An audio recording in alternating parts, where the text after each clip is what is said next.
श्यामची आई सगळ्यांनी वाचलं असेल. श्यामच्या घरी एकदा पाहुणे आले आणि पाहुणे आल्यानंतर पाहुण्यांनी आपला कोट असा खुंटीवरती टांगून ठेवला होता. दुसऱ्या दिवशी पाहुणे जायला निघाले आणि पाहुण्यांच्या लक्षात आलं खुंटीवरती कोट टांगून ठेवला पण कोटातले पैसे मात्र चोरीला गेलेत. पाहुणे तर निघून गेले पण आई मात्र पुढचे 2 दिवस श्यामसोबत बोलली नाही. आणि मग तिसऱ्या दिवशी पोरानं विचारलं, आई तू बोलत का नाहीये? त्यावेळेस श्यामच्या आईनं सांगितलं, पाहुण्यांच्या कोटमधले पैसे चोरीला गेले. श्याम कुणी घेतले? मग श्याम रडायला लागला आणि म्हटलं, आई मीच ते कोटातले पैसे घेतले. कशासाठी घेतले बाळा? त्यावरती श्यामनं सांगितलं, आई मला त्या पैशातनं दुसरं काही खाऊ वगैरे घ्यायचं नव्हतं, मला एक पुस्तक खरेदी करायचं होतं आणि ते पुस्तक खरेदी करण्यासाठी मी पैसे चोरले. यावरती श्यामच्या आईचं वाक्य काय माहिती? राजा, पहिलीत असताना तुला शिकवलंय चोरी करू नये. तू पहिलीत वाचलेलं आणि पहिलीत शिकलेलं अजून तुझ्या कृतीत नाहीये. आता नवीन पुस्तक वाचून तू आणखी काय शिकणार आहेस? फक्त मार्कांसाठी शिकवायचं नसतं. सुविचार म्हणून गोष्टी पोरांच्या मनावरती उमटवायच्या नसतात. त्यातून मुलं शिकतायत का, मुलं तशी वागतायत का याचं चिंतन करायचं असतं. प्रत्येक वेळेस हातात छडी घेऊनच मारायचं नसतं. कधी कधी पालकांचा मुलांसोबतचा आबोला सुद्धा खूप काही सांगून जातो. 2 दिवस जर पालक आपल्याशी बोलले नाहीत तर पोरं अस्वस्थ व्हायला हवेत. बाबा माझ्याशी बोलले नाहीत. प्रत्येक वेळेस रागूनच नाही होत, कधी कधी न बोलता सुद्धा संवाद साधता येतो. महात्मा गांधी जर शांत बसले तर त्यांचा आवाज लंडनपर्यंत जात होता. अण्णा हजारेंनी राळेगणमधून मौन बाळगलं तर दिल्लीपर्यंत आवाज जात होता. कधी कधी मौनामध्ये सुद्धा ताकद असते, पण ती मौन कधी, कुठे, कुठपर्यंत याचं तारतम्य ठेवून आम्हाला येणाऱ्या पिढ्यांवरती संस्कार करता येतील का? मला वाटतं याचा विचार करा. जाताना मी आपला अधिक वेळ घेणार नाही, पण शेवटच्या 2 गोष्टी मला आपल्याला सांगायच्यात. संस्कार आणि संस्कृती या दोन्ही गोष्टी आभाळातून येत नाहीत. तुमच्या माझ्या वागण्या बोलण्याची रीत ठरवते की आम्हाला कोणता संस्कार पेरायचा आणि त्या संस्कारातून कोणत्या गोष्टींची निर्मिती करायची. म्हणून येणारी पोरं लढतील, सामर्थ्यशाली बनतील, त्यांच्या मनगटामध्ये रग निर्माण होईल या संस्कृतीच्या रक्षणासाठी, अशी अपेक्षा आपण करायला हरकत नाही. लढा भिडा, वेळप्रसंगी तारतम्य बाळगून 2 पावलं माघार घ्या, हे सगळं आपण आपल्या मुलांना शिकवायला हवं. शिवाजी महाराजांना मिर्झा राजेसोबत तह करावा लागला. तहामध्ये 23 किल्ले द्यावे लागले. मग शिवाजीराजे हार मानून शांत बसतात का?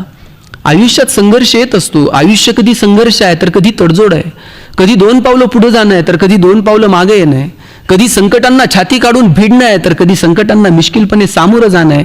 हे तारतम्य ठेवून वागणं आम्हाला येणाऱ्या पिढ्यांपर्यंत पोहोचवावं लागेल. तह केला मिर्झा राजेसोबत आणि निघून गेले आग्र्याला भेटायला औरंगजेबाला. जाताना एवढ्याशा संभाजीराजांना घेऊन गेले. मधला जो प्रवास आहे, या मधल्या प्रवासामध्ये शिवाजीराजांचं आणि संभाजीराजांचं काही तर बोलणं झालं असेल की नाही? काय बोलले असतील शिवाजीराजे संभाजीराजांना? स्विस बँकेत आपला अकाउंट आहे, पासवर्ड सांगतो, पुण्यात आपले 2 फ्लॅट आहेत. काय बोलले काय असतील?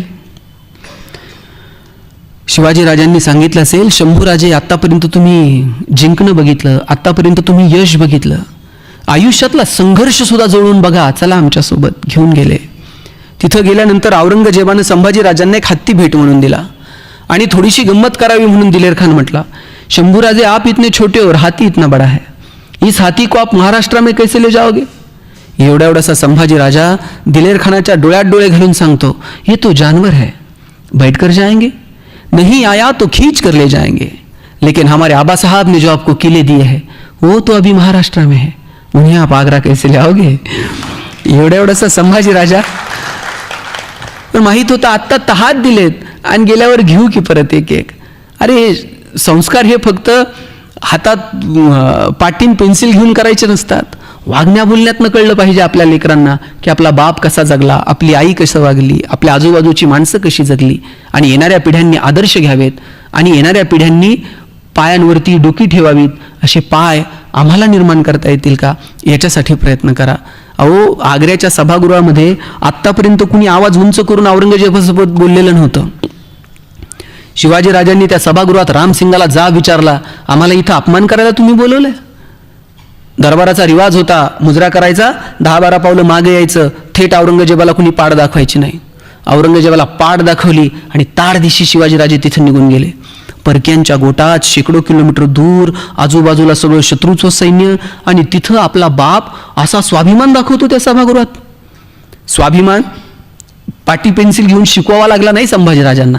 त्यांनी बघितलं आपला बाप काय स्वाभिमानानं जगतो. संभाजीराजांना आपण छावा म्हणतो साहेब, छावा कुणालाही म्हणत नाही. त्याच्यासाठी बाप सिंह असावा लागतो. बाप सिंह आहे म्हणून तर छावा जन्माला आला. आणि म्हणून आदर्श हे असे सांगून नाही, आदर्श हे आमच्या वागण्या बोलण्यातनं निर्माण व्हायला हवेत. ते वागण्या बोलण्यातले आदर्श आपण निर्माण करावेत. ते करण्यासाठी आपण सगळेजण प्रयत्न कराल अशी अपेक्षा बाळगतो. मस्त जगा, छान जगा, आपल्या वागण्या बोलण्यातनं येणाऱ्या पिढ्यांना काही चांगले संस्कार द्या आणि त्यातून एका जगाला हेवा वाटेल अशी संस्कृती आम्ही आमच्या समाजात निर्माण करू अशी अपेक्षा व्यक्त करतो. जाताना इतकंच सांगतो, हसत राहा. कालही मी सांगितलं होतं, हसत राहा. छोट्या छोट्या गोष्टींचा आनंद घ्या. केवळ इन्फ्रास्ट्रक्चर सुधारलं, खूप सारी सकाळी आपला विषय झाला अमोलजी, खूप इन्फ्रास्ट्रक्चर सुधारलं म्हणजे आपण सुधारत नाही. इन्फ्रास्ट्रक्चर सुधारलं तर सुविधा निर्माण होतात. सुविधांमधून माणसाचं जगणं सुलभ होतं, पण सुखी होईलच याची खात्री मात्र देता येत नाही. 15 ऑगस्ट 1947ला भारत स्वतंत्र झाला. 50ला गणराज्यांची स्थापना झाली. 56ला राज्यांची विभागणी झाली. 62ला भारतावर आक्रमण झालं. 69मध्ये बँकांचं राष्ट्रीयकरण झालं. 72मध्ये घाशीराम कोतवाल नाटक आलं. 75मध्ये शोले चित्रपट आला. 79मध्ये मुलींच्या शिक्षणाविषयी ध्येयधोरण आखली. 82मध्ये पृथ्वी क्षेपणास्त्राचा विकास झाला. 84मध्ये मारुती उद्योग समूहानं जगाच्या बाजारपेठेतून भारताचं नाव केलं. 89मध्ये 18 वर्षाच्या तरुणाला राजकारणात येता येईल का याच्यासाठी प्रयत्न झाले. 91-93ला व्यापारीकरण स्वीकारलं. 95ला गॅट करार स्वीकारला. 2000पर्यंत कम्प्युटरच्या बाबतीत भारत जगाचा बाप झाला. 2005पर्यंत आमच्या हातात माहितीचा अधिकार आला. 2007मध्ये महाराष्ट्राची प्रतिभा दिल्लीच्या तख्तावर जाऊन पोहोचली. 2008-2009पर्यंत प्रत्येकाच्या दारात नॅनो येईल का याची स्वप्न बघायला लागलो. 2015-16पर्यंत आम्ही कमालीचं इन्फ्रास्ट्रक्चर चेंज केलं. आत्ता 23-24मध्ये आमचं यान थेट दक्षिण ध्रुवावरती चंद्रायन 3. किती भयानक, किती कमालीची, हेवा वाटेल मानव जातीला अशी प्रगती गेल्या 70-75 वर्षामध्ये आपण केली आहे. एकीकडे इन्फ्रास्ट्रक्चर बदललं, एकीकडे भौतिक सुविधांची निर्मिती झाली. गावागावातले रस्ते साहेब आज सिमेंट कॉन्क्रीटचे झालेत. एकेकाळी गावात रस्ते नव्हते, लोकांना प्रवास करणं शक्य नव्हतं. आता गावागावातला रस्ता सिमेंट कॉन्क्रीटचा झालाय. रस्ता सिमेंटचा झाला, पण आजही संध्याकाळी 7 नंतर निम्म्यांना नीट चालता येत नाही. रस्ता सुधारून उपयोग आहे का? त्याच्यावरचं चालणं सुधारायला हवं. प्रत्येकाच्या हातात एक नाही 2-2 मोबाईल आले, पण आमचं बोलणं मात्र सुधारलं नाही. पैशाच्या जोरावर हजारो किलोमीटर दूर असणारे चंद्र, सूर्य, ग्रह, तारे दुर्बिणीच्या साह्यानं जवळ करून पाहिले, पण आयुष्यभर शेजारी राहणाऱ्या माणसाबरोबर आमचे प्रेमाचे संबंध मात्र निर्माण होऊ शकले नाही. तुम्ही कोणत्या संस्कारांची आणि कोणत्या संस्कृतीचा विचार करत आहात मला अजून उमगलेला नाहीये. संस्कृती इन्फ्रास्ट्रक्चरनुसार बदलत जात नाही. इन्फ्रास्ट्रक्चरनं माणसाचं जगणं सोपं होईल, पण ते सुखी व्हावं याच्यासाठी अपेक्षित संस्कार आम्हाला आमच्या लेकरांना देता येईल का? मला वाटतं याचा विचार करा. मी मगाशी म्हटलं ना की काही जुनी माणसं घरात असावी लागतात. तुम्हाला कोणत्याही पुस्तकात वाचायला नाही मिळणार, ते तुम्हाला ह्या लोकांच्या अनुभवातनं शिकायला मिळेल. लोणावळ्याला एसटी थांबली आणि एक पोरगा एसटीतनं उतरला. एक आजी भुईमुगाच्या शेंगा विकत होती. त्याच्याकडनं, त्या आजीकडनं त्या लेकरानं शेंगा आणल्या त्या पोरानं आणि एसटीत येऊन खात होता. त्याची नजर खिडकीतनं बाहेर गेली. ज्या आजीकडनं शेंगा घेतल्या ती आजी अशी लंगडत लंगडत एसटीकडे येत होती. हा ज्या एसटीत बसला त्याच एसटीत आजी आली. आजीची भिरभिरती नजर कायतरी शोधत होती आणि नजर झाल्याबरोबर आजी म्हणली, ए बाबा घावला एकदाचा, ये इकडं. आजीला म्हणलं, आजी एवढ्या लांब आली, माझं काही चुकलं का? तुझं काही चुकलं नाही. शेंगा घेऊन एसटीला पळत आला, तुझे 4 आणे राहिले की म्हणले माझ्याकडं. ते 4 आणे द्यायला परत आले. तुझे 4 आणे जर माझ्याकडे राहिले असते तर ते परत करायला मला पुन्हा जन्म घ्यावा लागला असता. कोणत्या पुस्तकातून शिकायचं आहे हे संस्कार? कुठून वाचायचे मला सांगा. पोरगा म्हणला, आजी 4 आणे द्यायला एवढ्या लांब आली आणि तुझ्या शेंगा उघड्या ठेवल्या होय, त्या कुणी नेल्या मग? त्यावर म्हातारी म्हणती, आंधळ्याची गुरं देव राखत असतो. कोण आलंय माझ्या शेंगा न्यायला? आजी नसती गाठभेट झाली तर 4 आणे एखाद्या गरीबाला देऊन टाकायचे, एवढ्या लांब कशाला यायचं? त्यावर म्हातारी म्हणती, लोकाच्या पैशावर पुण्य नाही कमवत आहेत, तुझे 4 आणे तुला राहते. कुठून शिकायचं हे सगळं? हे सांगण्यासाठी, हा संस्कार देण्यासाठी माणसं असावी लागतात. ती माणसं जपा. शेवटचे एक मिनिट घेतो. स्पर्श ठेवा. जोपर्यंत स्पर्श आहेत तोपर्यंत नाती आहेत. जोपर्यंत नाती आहेत तोपर्यंत कुटुंब आहे. जोपर्यंत कुटुंब व्यवस्था आहे तोपर्यंत आपली संस्कृती, समाज टिकून आहे. ते टिकवण्यासाठी मनापासून प्रयत्न करा. किती दिवस झालेत आठवून बघा. जन्म दिलेल्या आईला आपण शिवलेलो नाही आहे. तिच्या पोटात आपण 9 महिने होतो. तिला शिवून किती दिवस झाले. तिच्या हाताला हात लागून किती दिवस झाले. ज्या बापानं बोटाला धरून चालायला शिकवलं त्या बापासोबत स्पर्श आठवतोय का. घरातून बाहेर पडलात आईच्या पायावर डोकं ठेवा. घरातून बाहेर पडलात बापाच्या पायाला हात लावा. आई काळीच काढून देते. माझं आयुष्य तुला लागू दे म्हणते. बाप पाठीवर थाप मारतो. पठ्ठ्या सुखात राहा म्हणतो. कुठून अनुभवायचं हे नंतर सगळं. मला वाटतं हा स्पर्श कायम ठेवा. सुधामूर्तींचा एक किस्सा माझ्या वाचनात आला होता. त्यांनी लिहिलं, मी ज्या घरात राहायचे ते घर रेंटचं होतं. त्या घराच्या शेजारी एक प्राजक्ताचं झाड होतं. त्या प्राजक्ताच्या झाडाची फांदी खिडकीपाशी आलेली होती.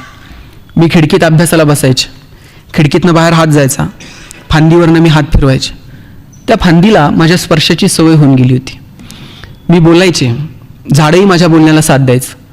मी बोलायला लागले की कधी पानांची सळसळ ऐकायला यायची, कधी फुलांचा सडा पडायचा. तेही आता संवादाला प्रतिसाद देत होतं. घर रेंटचं होतं. कधीतरी सोडावं लागणार होतं. 4 दिवसांनी आम्ही घर सोडणार.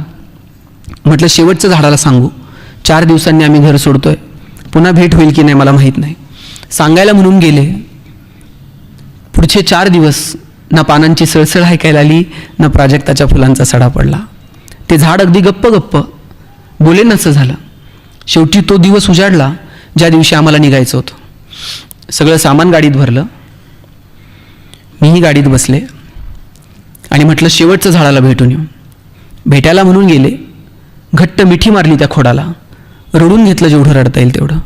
2 मिनिटांनी गच्च झालेले डोळे उघडले आणि बघते तर काय, बाजूला प्राजक्ताच्या फुलांचा सडा पडलेला होता. ते झाड जणू मला सांगत होतं, रडू नको, भेटू पुन्हा कधीतरी. गाडीत बसले आणि मी निघून गेले. 2 वर्षांनी मी पुन्हा त्या गावात आले. कुणाला तरी विचारलं, का हो, जुन्या घराच्या शेजारी एक प्राजक्ताचं झाड होतं, अजून ते आहे का. तेव्हा कुणीतरी म्हटलं, झाड अजून तसंच आहे, फक्त खिडकीपाशी आलेली फांदी मात्र सुकून गेली. जोपर्यंत स्पर्श आहेत तोपर्यंत नाती आहेत. जोपर्यंत नाती आहेत तोपर्यंत कुटुंब आहे. जोपर्यंत कुटुंब व्यवस्था आहे तोपर्यंत ही समाज व्यवस्था आहे. आणि म्हणून या समाजाला चांगला विचार आणि संस्कार देण्यासाठी अपेक्षित गोष्टी पुढच्या पिढीपर्यंत घेऊन चला. छोट्या छोट्या गोष्टींचा आनंद घ्या आणि हसत राहा. मी ज्या घरात जन्माला आलो ते घर पत्र्याचं. वर पत्र्याला हात लागला, उडी मारली तर पत्र्याला हात लागायचा. मी आईला म्हणायचो, आई सगळ्यांची घरं स्लॅबची आणि आपलंच पत्र्याचं का. आई म्हणायची, तुझे वडील शिक्षक आहेत म्हणून घर पत्र्याचं.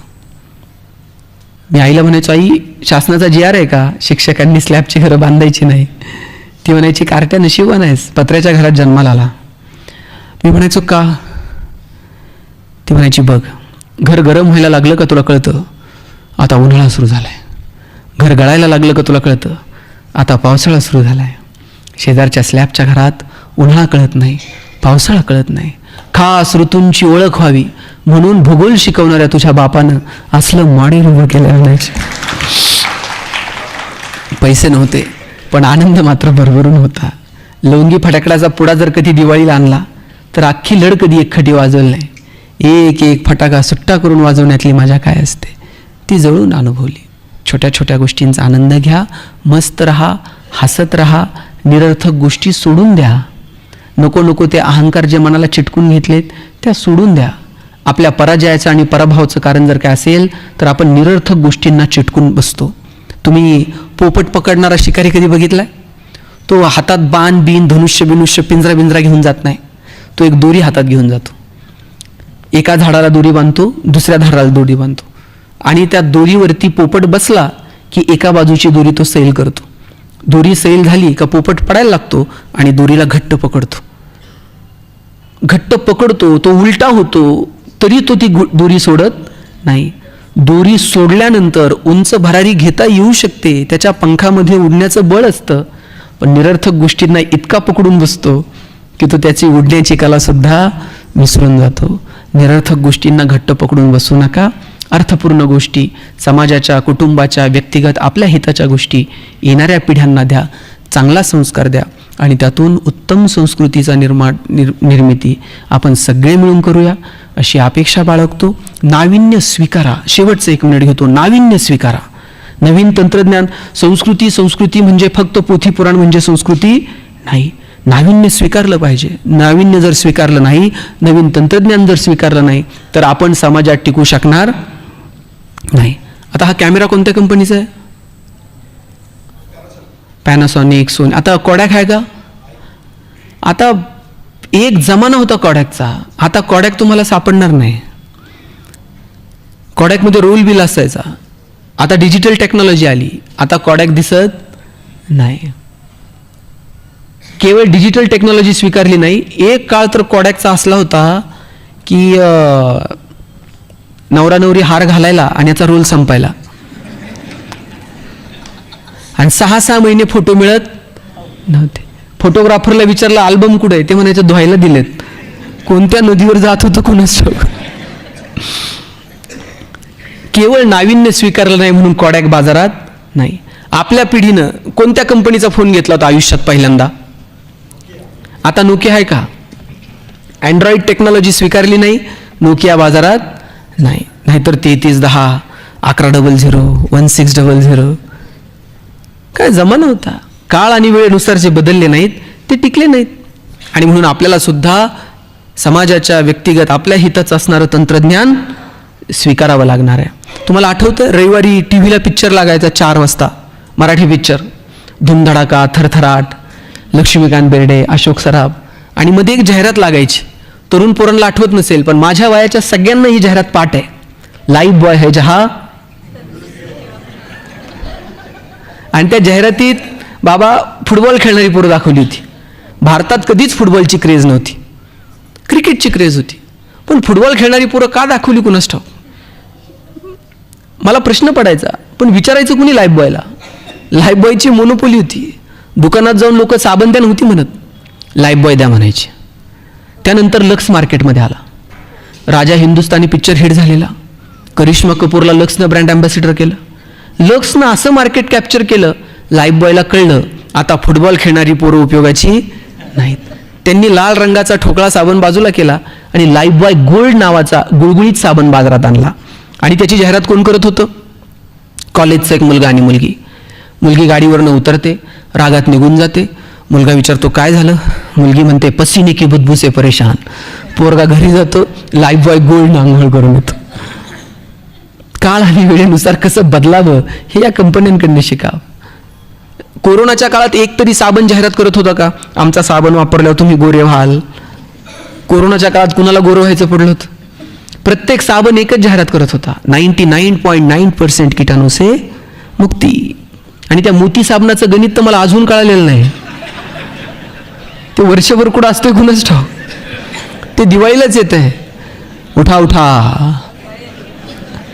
त्यानं ठरवून घेतलंय काय बदलायचं, काय नाही बदलायचं, काय स्वीकारायचं, काय नाही स्वीकारायचं. ते तारतम्य ठेवून स्वीकारा आणि येणाऱ्या पिढ्यांना द्या. आपण या ज्ञानचैतन्य फाउंडेशनच्या माध्यमातून 2 दिवसांची ही व्याख्यानमाला आयोजित केली. आपण मला इथे बोलवलं त्याबद्दल मी आपणा सगळ्यांचे मनापासून आभार मानतो. आपण एवढ्या वेळात वेळ काढून इथे आलात आणि ऐकलत त्याबद्दल तुम्हा सगळ्यांचे आभार मानतो. मस्त रहा, हसत रहा. No once more, no retake for any moment. So please, please, please, dear friends, keep smiling. Thanks a lot.